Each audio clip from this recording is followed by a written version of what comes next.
Hello everyone and welcome to Khouloud channel. In this video I'm gonna talk about the top 5 mistakes that we usually make in our relationship with a narcissist and the heartbreak these mistakes bring. This video is based on one of the articles written by Susanna Quintana, who was an ex-victim of a narcissist and who now coaches on narcissism. So she talks about 5 main mistakes that victims usually make in their relationship with the narcissist, and that might really change their life for a very bad situation.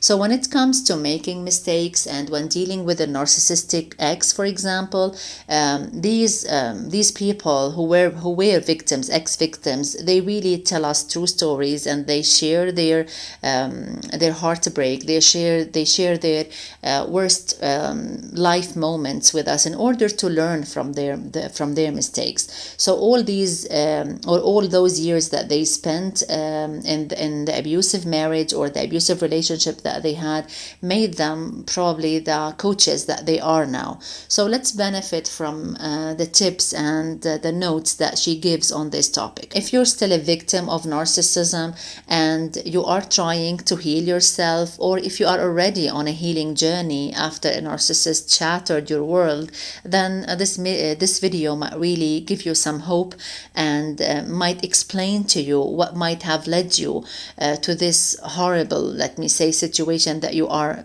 in right now. So let's start by saying that there are some expectations that you must give up in order to be successful on your journey. Supposedly you are on a healing journey now, then you should know that there are some things that you have been trying to do for many years and that they have really failed. So you have to admit to that in order to be successful in your journey.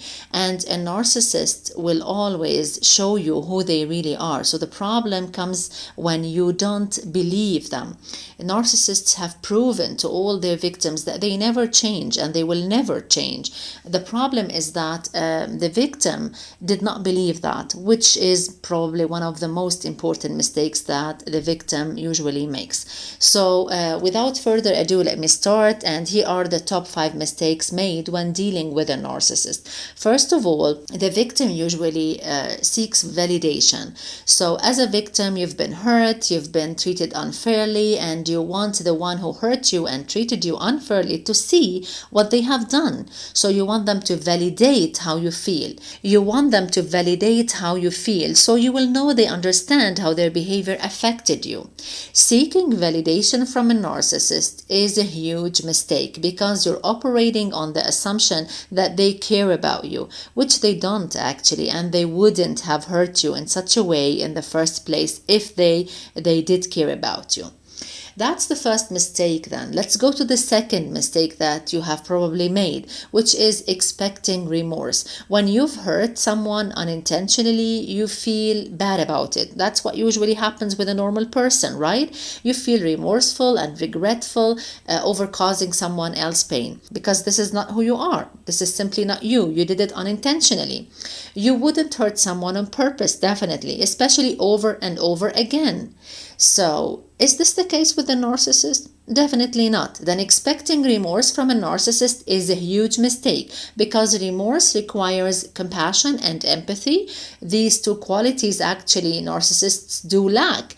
A narcissist doesn't feel any pangs of attrition or ruefulness. After all, they can't feel what they don't have. So this brings us to the third mistake, which is waiting for an apology.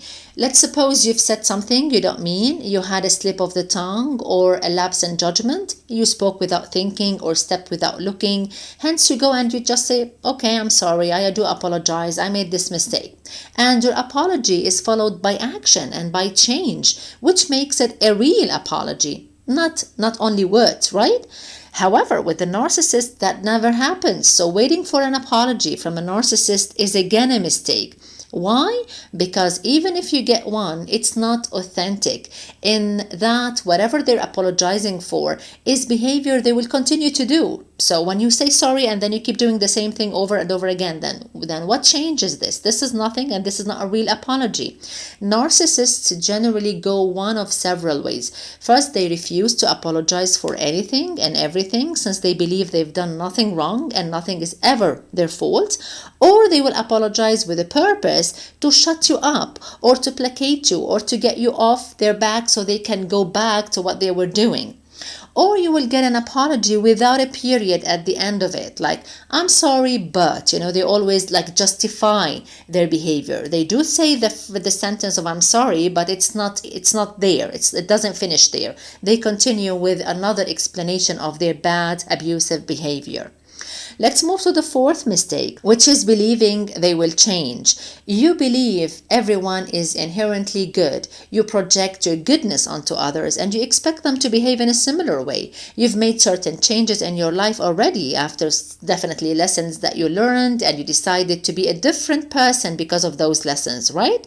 So this is what a normal person does, and this is how a normal person grows. So change is possible. Maybe it's not easy, maybe it takes time, but the possibility does exist nonetheless. However, with the narcissist, again, that's a very wrong way of thinking. Believing a narcissist will change is a huge mistake because of your assumption that someone you love and who supposedly loves you would make changes that would benefit everyone involved. However, narcissists don't have a reason to change, since they do not think that there is anything wrong with them.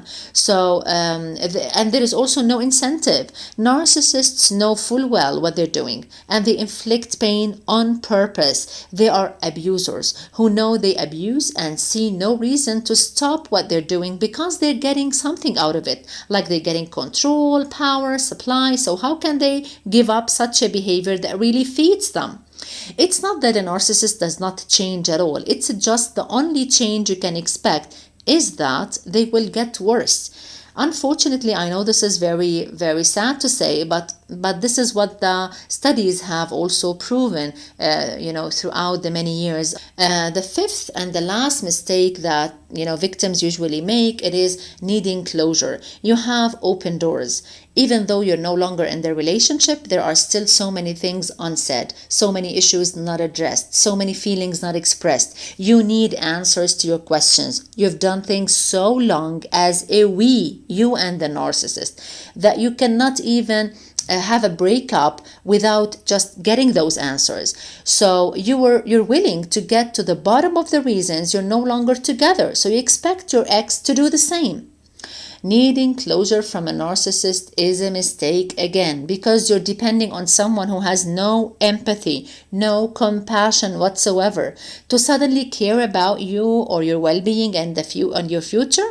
You will never ever get closure from a narcissist for several reasons. Again, first, because they will never admit fault, or they will never take responsibility for their behavior. Secondly, they don't want you to move on and be okay without them. And finally, they believe themselves to be the victim, which means they will never be accountable to you for what they have done or what they have said. So the key to stop making these mistakes is to stop waiting, and this will make all the difference. From someone who spent more than enough time in the waiting period with a narcissist, Quintana says that this hanging around and keeping your ties with a narcissist ex is heartbreak waiting to happen. You can't get water from a stone, and you can't get validation, remorse, meaningful change, a real apology, or even closure from a narcissist because these are not available for them to give. Waiting for a narcissist to offer you closure after what you've been through, for example, will stop your healing journey in its tracks, because you're sitting in the passenger seat of a car and you're expecting it to drive itself, just as Quintana says that she had done for many years. So the only way to do it is to finally take those steps forward and move away from a narcissistic ex who has caused you the pain. This is part of the process, and how to take your power back from someone who tricked you into giving it to them. So she advises everybody to slide on over into the driver's seat, put your hands on the wheel and the key in the ignition, rev up the engine and look at the road ahead that is going to lead you to emotional freedom from your past. And guess what? You're leaving the narcissist in the rear view mirror, getting smaller and smaller the further you go. So bottom line, these mistakes, you've made them probably because you were not aware of them, or because you thought that the narcissist might have something normal like you inside them. But after the so many years that you spend with them, you should now be convinced that they will never ever change. So quit them as soon as possible. I hope this video was of benefit to you. If you like it, please, I would like you to hit the subscribe button, hit the like button, share this video with as many people as you like so that we can spread awareness together. Thank you, and I'm waiting for you in our next video. Goodbye.